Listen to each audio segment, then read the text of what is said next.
জন্ম সনদ লইনে চরম ভোগান্তি, স্কুল ভর্তি, পাসপোর্ট, চাকরি, ব্যাকমেকে জটিলতা। নতুন বছরের শুরুতে ফুয়াশারি স্কুল ভর্তির প্রস্তুতি লইতে যাইনে জন্ম নিবন্ধন লইনে চরম দুর্ভোগত ফরের অভিভাবকসকল। শুধু স্কুল ভর্তি নয়, পাসপোর্ট তৈরি, বিয়ে নিবন্ধন, চাকরি, ব্যাংক অ্যাকাউন্ট খুলিবেলে, ড্রাইভিং লাইসেন্স কিংবা ভোটার তালিকাত অন্তর্ভুক্তর মতো গুরুত্বপূর্ণ হাজত এখন আবশ্যক হয়ে দাঁড়ায় এই জন্ম সনদ। কিন্তু এই সনদ তুলতে গিয়ে সাধারণ মানুষ ফার গরম ফরের নানা জটিল ধাপ। সন্তানের জন্ম নিবন্ধন করতে যাইনে অভিভাবক সংগ্রহ করণ করে জাতীয় পরিচয়পত্র, টিকার কার্ড, বিবাহর কাবিননামা, জমির খতিয়ান, বিদ্যুৎ বিল, ইউনিয়ন চেয়ারম্যানের প্রত্যয়নপত্র, এমনকি ভাড়া ঘরত তাহলে বাড়ির মালিকর প্রত্যয়নপত্র। এর পাশাপাশি মা বাবার নিজ নিজ জন্ম সনদের ফটোকপি বাধ্যতামূলক করা হয়। চট্টগ্রাম মহানগরের বিভিন্ন ওয়ার্ডত সাধারণ মানুষের এই দুর্ভোগ চিত্র স্পষ্ট। এই বিষয়ে Chattogram city corporation mayor doctor Shahadat Hossain CNTV সিটিজিরে জানাই, জন্ম নিবন্ধন লইনে সাধারণ মানুষের হস্ত আরা নজরত আসছে। আরা এই বিষয়ে থাসগড়ের শীঘ্রই প্রযুক্তি নির্ভর সহজতর পদ্ধতি চালু করা হইব। সাধারণ মানুষের একখানি দাবি, সন্তান জন্মর লগে লগে সহজ ত্রুটিমুক্ত জন্ম সনদ প্রদান নিশ্চিত করক সরকার। নাগরিক অধিকার বাস্তবায়নত জটিলতা নয়, প্রয়োজন সহজতা। বিস্তারিত চাই সহকর্মী শাহরিয়ার সুমনের রিপোর্ট।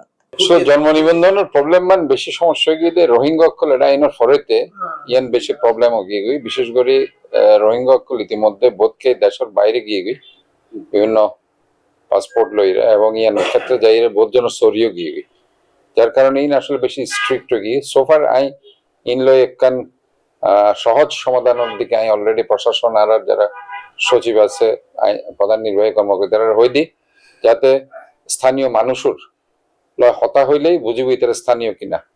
কাজে ওইভাবেই জন্ম নিবন্ধন এবং এনআইডির ব্যাপারে আমি ইনস্ট্রাকশন দিদি এবং আশা করি এখন তারা সুফল পাইব।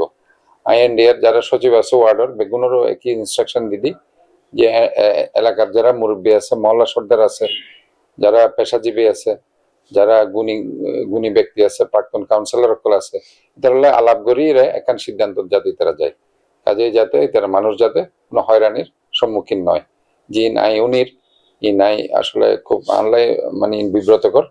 আই চাই যে জনগণ যাতে তার সেবা পায় এবং ইয়ানলাই প্রয়োজন আই অ্যাপস তৈরি করি, ইয়ানাই সহজে যাতে তারা সমাধান করে দিতে পারি। এই অ্যাপস আর অতি দ্রুত লঞ্চ করবে চিন্তা করি। কার্ড জন্ম বার্থ রেজিস্টারের জন্ম শিশুর টিকার কার্ড না হয় বা মেডিকেলের ছাড়পত্র, তারপরে পিতা মাতার বার্থ রেজিস্টার অনলাইন এবং পিতা মাতার এনআইডির ফটোকপি, তারপরে আপনার স্থায়ী ঠিকানা হলে জাগার খতিয়ান এবং প্রেজেন্ট ঠিকানা বর্তমান ঠিকানা ভাড়া বাসা হলে জমিদারের প্রত্যয়নপত্র, নিজের দীর্ঘদিন পর্যন্ত এখানে ভাড়া বাসায় থাকে এটার প্রত্যয়ন দিতে হবে। এই জন্ম নিবন্ধনের জটিলতা বিষয় হইতাম যাই নাই পহলে একখান হঠাৎ শুরু করি আজি তো মনে হয় বছর 2 বছর 3 বছর হইব মহিলার উক্তি খুব জনপ্রিয় হয়েছিল। হঠাৎ আসিল যে এরকম যে আই জন্ম নিবন্ধন গণনাতন যে কষ্ট হওয়া জন্ম দিতে দিন কষ্ট নেব। এখন জন্ম নিবন্ধনের যে বিষয়টা নিয়ে বিভিন্ন ওয়ার্ডে বিভিন্ন জায়গায় যে একটা হয়রানির শিকার হইতেছে মানুষ, যে যন্ত্রণা পাইতেছে, যে জন্ম নিবন্ধন নিয়ে এটা মনে হয় সংক্ষেপ করি যে মানুষের সুশৃঙ্খল ভাবে যে জন্ম নিবন্ধন গুলো করতে পারে সে বিষয়ে আমার মনে হয় চিন্তা ভাবনা করলে আমাদের জন্য ভালো হয় আর কি। আমাদের রিক্সা ড্রাইভাররা অনেক অশিক্ষিত, ঠিক আছে, অনেকজন দেখে যে অনেক শিক্ষিত, অনেকজন দেখা গেছে কিছুই বুঝে না। থেকে ওরা সংগ্রহ করবে ওই ভাই করতে করতে অনেকদিন হয়রানি হয়ে অনেকদিন চলে যাইতেছে। মনে করেন জন্ম নিবন্ধনের কার্ড বানাইতে পারতেছি না। আমরা ছেলে মেয়ে জন্ম দিতে যে কষ্ট হয় নাই এর সাথে দ্বিগুণ কষ্ট হয়ে যাইতেছে জন্ম নিবন্ধনের কার্ডের পিছিয়ে হাঁটতে হাঁটতে, এখনো কিন্তু পাইতেছি না।